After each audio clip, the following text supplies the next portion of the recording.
Dans les actes d'un important congrès de la famille qu'elle a organisé à Paris, fait les textes de gens éminents qui appuient ses dires sur l'avortement, la limitation des naissances. Angela de Malherbe est interviewée par Marcel Brisebois, qui n'hésitera pas à formuler ses questions d'après ceux qui pensent le contraire. Angela de Malherbe, vous êtes la présidente d'une association qui s'appelle Pro-Vie. J'aimerais savoir quelle est votre position face aux grossesses non désirées.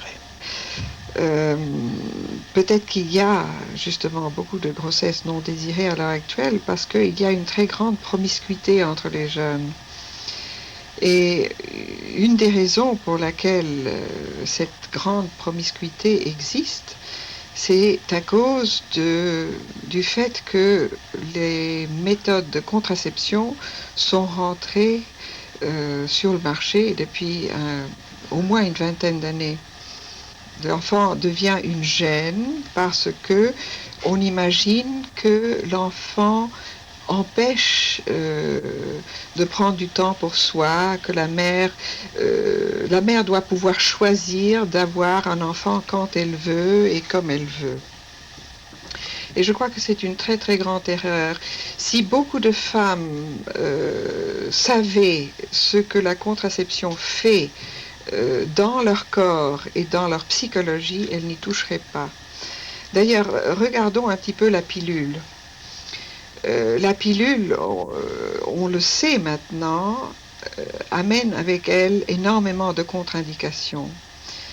La liste est trop longue, on pourrait en parler, je n'ai pas toutes les choses avec moi en ce moment, mais je peux vous dire que ce que beaucoup de femmes ne savent pas, c'est que la pilule, au fond, bloque l'hypophyse. Qu'est-ce que c'est que l'hypophyse? C'est une glande à la base du cerveau. Or, la médecine ne sait pas encore tout ce qui se passe dans le cerveau. Or, on peut dire que la pilule est le seul médicament qui va contre la nature, qui bloque le cycle de la femme pour lui empêcher d'avoir un enfant. Mais est-ce que vous ne croyez pas qu'une grande partie de la civilisation vient du fait que précisément on a pu déjouer les mouvements de la nature? Un avion ne volerait pas si, ne tablant pas sur les lois de la nature, on n'arrivait pas à déjouer finalement les lois de la gravité. Il en va de même, par exemple, de tous les progrès, précisément, que l'on accomplit dans le domaine médical. Ce qui nous est donné en tant qu'homme, précisément, c'est à la fois de comprendre la nature et aussi de la mettre au service de notre intelligence et de nos projets. Tout à fait, je crois que c'est tout à fait vrai et c'est une merveille que de voir que la technologie actuelle permet justement de défier certaines lois de gravité, notamment dans les moyens de communication par la voie des airs. Et j'ai eu l'occasion une fois de voler sur Concorde et j'ai trouvé que c'était absolument fabuleux. Mais il n'est pas du tout la même chose quand on parle du corps humain. Pourquoi? Parce que le corps humain est appelé à vivre. Et la médecine, rappelez-vous du serment d'Hippocrate, je ne peux pas vous le citer par cœur, mais tout médecin est appelé à soigner l'être humain, à soigner le corps pour lui permettre de vivre. Or, qu'est-ce qui se passe avec la pilule? C'est une chose qui est contraire à la vie, parce que c'est empêcher la vie. Et étant donné que tout amour doit être fécond, et en particulier l'amour conjugal, bien sûr, je sais qu'il y a des choses très, très pénibles. Il y a des ménages qui n'arrivent pas à avoir des enfants. Et ça, c'est un problème très, très pénible. Mais là encore, il y a des choses merveilleuses. Et vous avez des hommes et des femmes mariés qui ne peuvent pas avoir d'enfants et dont le cœur est tellement généreux en amour qu'ils adoptent un enfant qui, lui, a été privé de cet amour et le lui donnent. Mais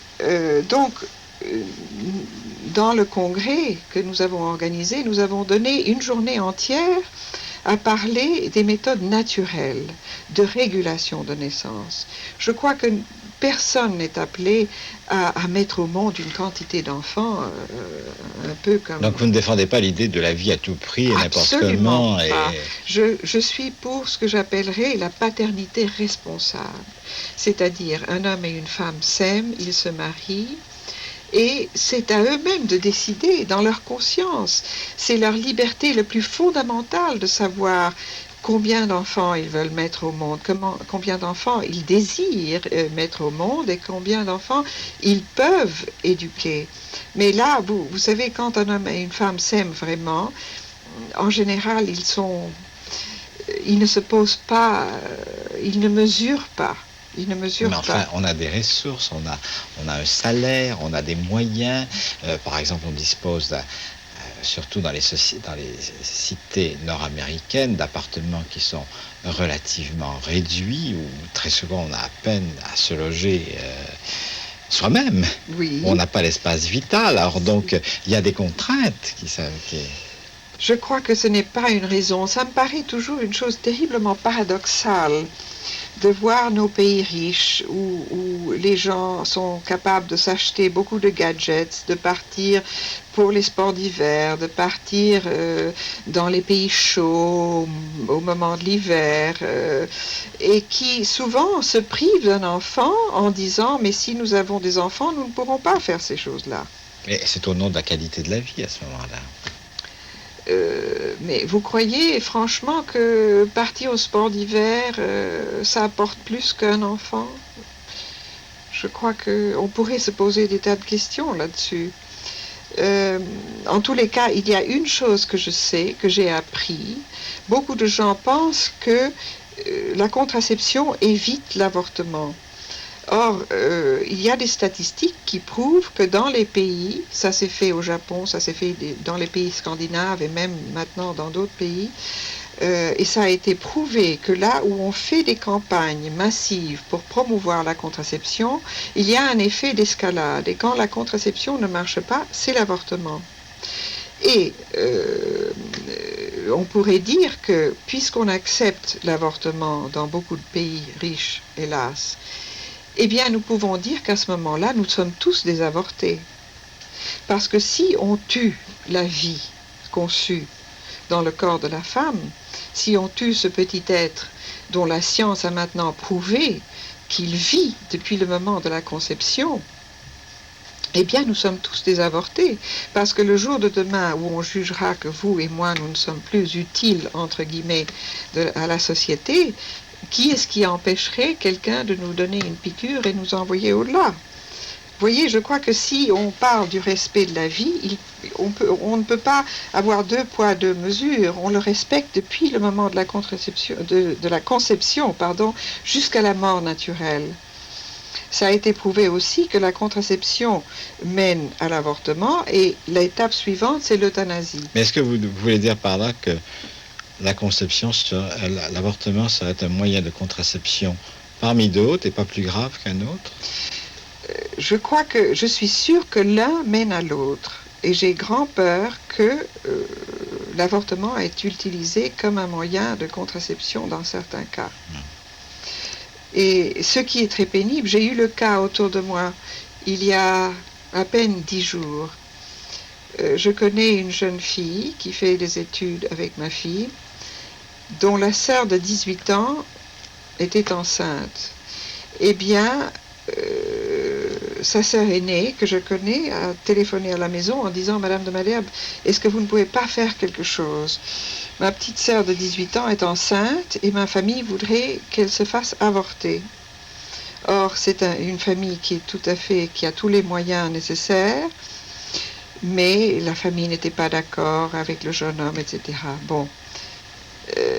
Je crois que c'est une tragédie terrible de voir une famille qui n'entoure pas sa fille qui avait conçu un enfant. Bon, mais est-ce que cette jeune fille voulait cet enfant ou c'est un pur accident? Je crois que cette jeune fille aurait gardé l'enfant, même je suis sûre, si sa famille l'avait entourée en lui disant « on fera tout pour t'aider à le garder ». Et si le garçon... Et le garçon voulait l'enfant aussi, et ils avaient l'intention de se marier. Mais je crois qu'il y avait une question que la famille n'était pas tout à fait d'accord avec le garçon. Mais enfin, ils auraient pu essayer de s'entendre. Ce qui m'a profondément choqué dans l'histoire, c'est que c'est la propre maman de cette jeune fille qui, malgré toutes les démarches que j'ai faites pour essayer de l'éviter, a conduit sa fille à l'avortoir, à la clinique pour l'avortement. Alors, ça rejoint d'autres témoignages que j'ai reçus de la part d'une femme qui a sauvé des centaines d'enfants de l'avortement. Et elle m'a dit que c'est souvent l'entourage qui pousse la jeune femme à avorter, au lieu de l'aider, justement. Je crois que on ne peut pas remédier à une situation aussi dramatique soit-elle par un meurtre. Je veux bien que souvent, enfin je vous concède, bénéfice de la discussion, je vous concède que très souvent l'entourage pousse la jeune mère, à aller à l'avortement. Mais est-ce qu'il n'y a pas des cas où précisément la jeune femme se trouve abandonnée? La jeune femme a eu une relation, a eu un ami, on a eu des relations sexuelles, et puis finalement on découvre qu'on est enceinte, on le déclare au père de l'enfant ou au présumé père de l'enfant. Ça existe aussi, étant donné la multiplicité souvent des relations que une jeune femme peut avoir avec des garçons. Et puis le garçon dit, mais non, il n'est pas question, je ne me sens pas capable de devenir père actuellement. Donc on était bien d'accord pour avoir une relation sexuelle que l'on estimait épanouissante, libérante, jusqu'à un certain point responsable, mais pas au point d'avoir des enfants. Alors qu'est-ce qu'on fait devant des choses pareilles? Et justement, je crois qu'il y aurait beaucoup moins de grossesse en dehors du mariage, parce que là aussi, il est question de responsabilité, n'est-ce pas? On ne peut pas mettre au monde un enfant n'importe comment. C'est pour ça que, étant donné une certaine désinformation à l'heure actuelle qui pousse les jeunes à avoir des relations sexuelles où ils croient trouver un épanouissement, s'il n'y a pas une prolongation de cette relation dans l'amour, une relation sexuelle, qu'est-ce que ça veut dire? Et enfin, madame, à ce moment-là, vous demandez une maîtrise presque surhumaine à des êtres qui sont jeunes, qui sont passionnés, qui sont pleins d'émotions. Je ne crois pas que c'est une chose surhumaine, vous savez. Regardez les athlètes qui se préparent pour des Jeux olympiques ou pour courir dans une course. Ils mènent une vie d'une très grande ascèse pour se préparer à ce genre de performance. Alors pour une chose qui engage la vie, qui engage l'amour d'un être, vous savez, quand on aime quelqu'un, on aide cette personne à vivre. Pour le congrès que nous avions organisé sur la famille, j'avais voulu avoir comme sigle la fécondité de l'amour, parce que tout amour est fécond. L'amour de l'amitié, vous savez très bien que quand vous avez des amis qui vous aiment beaucoup, vous donnez le meilleur de vous-même. Un enfant qui se sent aimé, il donne le meilleur de lui-même. Dans le mariage, c'est la même chose. Je sais que par l'amour que mon mari a pour moi, ça me permet de vivre. Ça me permet de donner le meilleur de moi-même. Et également, je sais que l'amour que j'ai pour mon mari l'a aidé à vivre, lui. L'a aidé à vivre sa vie professionnelle et sa vie d'homme. Il me l'a dit souvent. Et quand ça ne va pas, et quand on est là l'un pour l'autre, pour se soutenir, c'est ça dont on a besoin. Mais certains pourraient vous dire, madame, que vous vous inscrivez à ce moment-là dans une ligne de déterminisme naturaliste, et que ce que vous refusez, au fond, c'est le choix, c'est la liberté, c'est l'option épanouissante, et que vous acceptez toutes les contraintes inscrites dans un ordre naturel que tout le développement scientifique, et je reviens à ce que je vous ai dit tout à l'heure, à ce que tout le développement scientifique nous a conduit à surmonter. Est-ce que précisément, il faut pas mieux, vous diront certains, je vous dis un discours que j'entends autour de moi, ce qui ne vaudrait pas mieux, choisir d'avoir des enfants, le nombre d'enfants que l'on veut, de les programmer, et même si possible, et on y vient, d'avoir des enfants, bon, si on a un certain modèle idéal d'enfant blond d'1m80 aux yeux bleus, etc., enfin, on vient à ça. Est-ce que vous ne... Mais écoutez, moi je ne sais pas, mais j'aime beaucoup penser que quand un homme et une femme s'aiment, il y a beaucoup de poésie. Or, la poésie et l'amour, ce ne sont pas des choses qu'on détermine. Mais la poésie ne fait pas vivre. Non, mais il faut quand même une certaine poésie pour jouir de la vie, pour rêver. Nous avons besoin de rêver à l'amour. C'est pour ça que j'estime que, pour revenir à ce que vous disiez tout à l'heure, les jeunes à qui on a fait croire qu'une liaison, un acte sexuel par-ci par-là peut être épanouissant, ce n'est pas vrai. Si ce n'est pas vécu dans l'amour et si ça ne donne pas lieu à un amour qui est amené à se perpétuer, ça va être peut-être un petit goût de quelque chose qui aurait pu être un grand amour. Mais si c'est une chose passagère, on ne peut pas appeler ça. Nous parlons l'amour. des jeunes et je ne veux pas les rendre responsables de tout. Il y a quand même des couples mariés aussi qui ont eu des enfants, qui sont arrivés à un certain moment dans leur vie et où tout à coup, la femme découvre qu'elle est enceinte et qu'elle croit, et le mari également croit que cet enfant n'est pas possible. Est-ce que vous ne croyez pas à ce moment-là que l'avortement peut être une solution ? Écoutez, moi, l'avortement est un meurtre. Ça a été prouvé à l'heure actuelle par toutes les méthodes hautement sophistiquées que l'on a pour observer le fœtus dans le sein de sa maman. Et moi, je crois que aucun meurtre n'est justifié. Vous savez, on a parlé souvent et nous avons vu beaucoup d'émissions à la télévision et nous avons lu dans les journaux beaucoup de témoignages absolument poignants et douloureux. Je crois que c'est peut-être la chose la plus douloureuse qui se soit produite au moment de la dernière guerre mondiale, c'est-à-dire l'Holocauste et les morts dans les camps de concentration, ces génocides qu'on a pratiqués contre les Juifs et contre beaucoup de chrétiens aussi. Mais quand j'entends parler comme ça, quand j'entends parler de la bombe atomique et de tous les meurtres qui ont été commis à ce moment-là, par cette énorme catastrophe, je dis, mais regardez autour de vous. À l'heure actuelle, on est en train de vivre le plus grand génocide de tous les temps. C'est-à-dire qu'on a tué par avortement beaucoup plus que les morts dans les 2 guerres mondiales et les 2 bombes atomiques, par l'avortement justement et la contraception. Et qu'est-ce que c'est ? Je dirais que l'avortement et la contraception, ce sont des industries nécrologiques. Vous savez que la contraception enrichit beaucoup de gens. À l'heure actuelle aux États-Unis, ça fait un chiffre d'affaires de l'ordre de 2 milliards de dollars par an aux États-Unis. Et beaucoup de gens ne savent pas qu'il y a 2 ans aux États-Unis, 2 firmes pharmaceutiques très connues ont failli fermer leurs portes. En tous les cas, elles ont dû arrêter de fabriquer des stérilés. Pourquoi ? Parce que beaucoup de femmes, des milliers et des milliers de femmes avaient eu des maladies et des infections suite à avoir porté des stérilés. Alors, elles ont poursuivi ces 2 firmes par des milliers de poursuites judiciaires, à tel point que les assurances ne voulaient plus couvrir ces firmes et ils ont été obligés d'arrêter la fabrication des stérilés.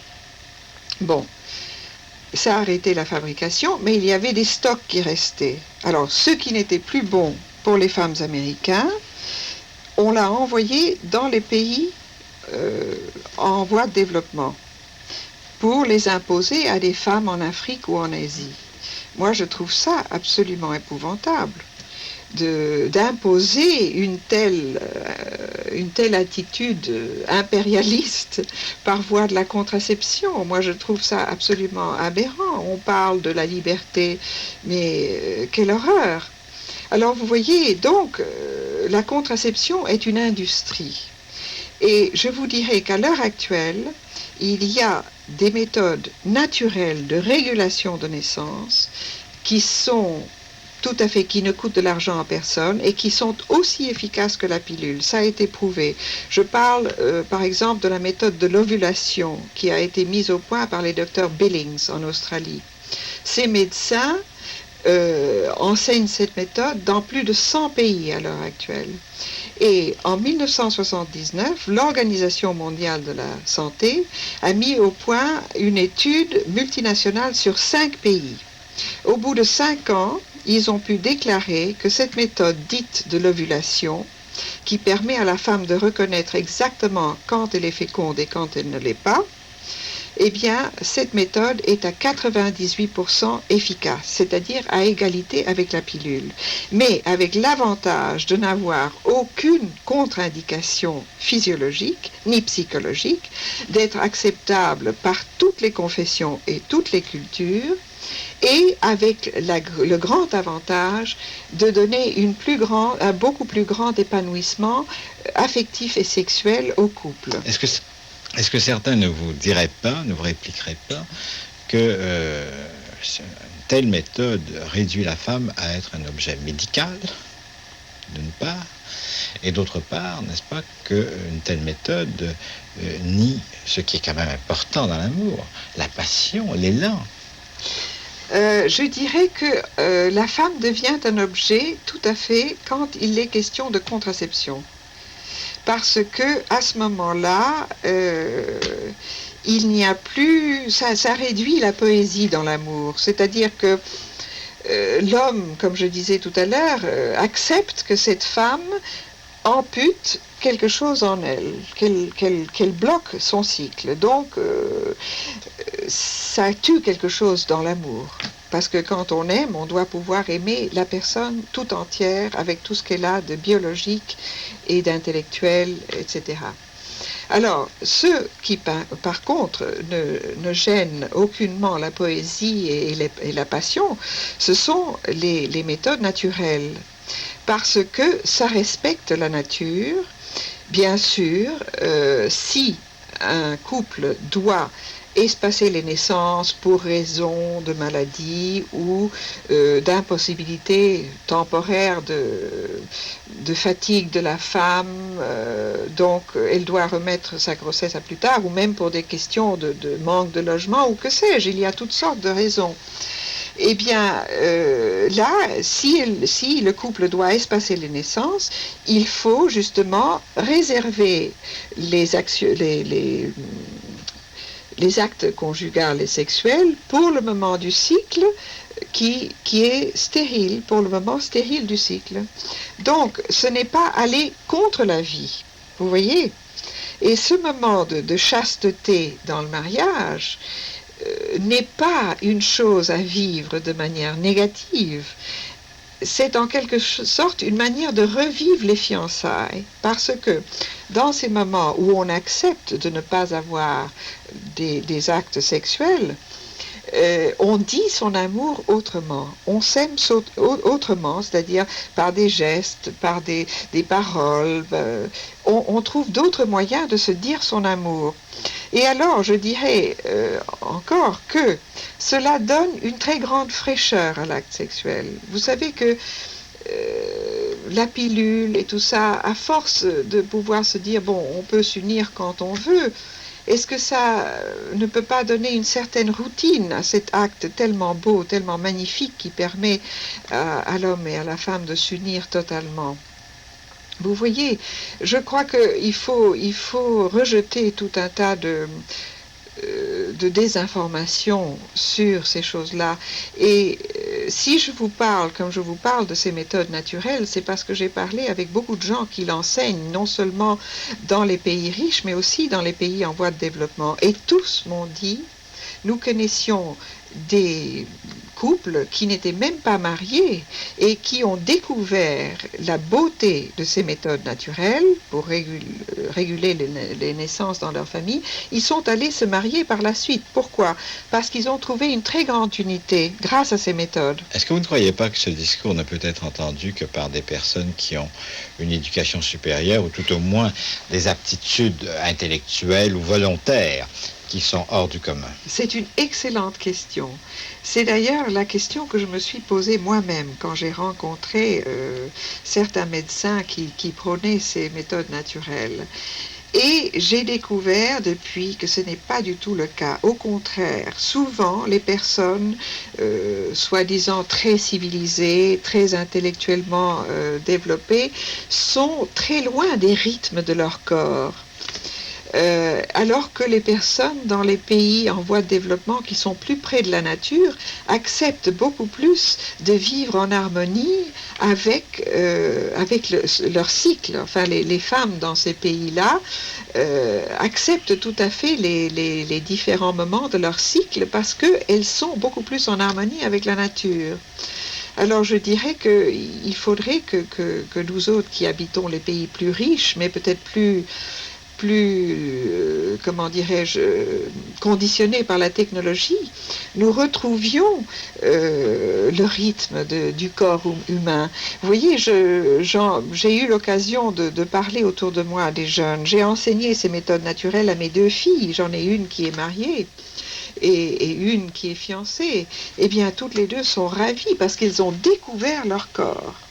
Elles ont découvert qu'elles étaient capables tout à fait de reconnaître les moments où elles étaient fécondes, où elles étaient capables de donner la vie, et d'autres moments où elles ne pourraient pas, parce que ce n'est pas inscrit dans leur cycle. Vous voyez, je crois qu'il y a là une très grande beauté, une chose qui est magnifique dans la nature de la femme et qu'il faut redécouvrir, et Dieu soit loué, les hommes de science et certains grands médecins de notre temps ont pu établir ces méthodes naturelles qui existaient depuis toujours dans la nature, mais dont les bases scientifiques n'étaient pas reconnues. C'est maintenant chose faite, et je dirais que c'est une chose tout à fait providentielle, parce que ça évite d'amputer certaines choses dans le corps humain en ayant recours justement à des méthodes naturelles qui permettent d'espacer les naissances sans porter atteinte à la vie et sans porter atteinte à la dimension totale de l'amour.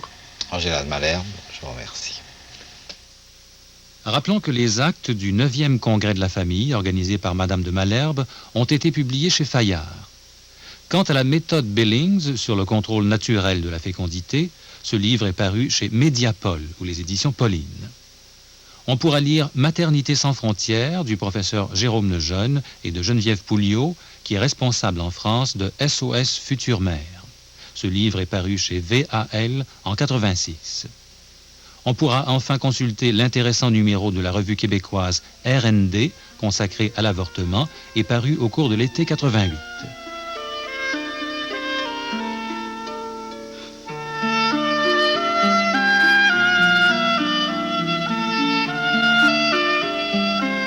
Vous venez de voir la dernière émission de la série Rencontre. La semaine prochaine, à la même heure, Aline Desjardins animera une toute nouvelle émission, Desjardins d'aujourd'hui.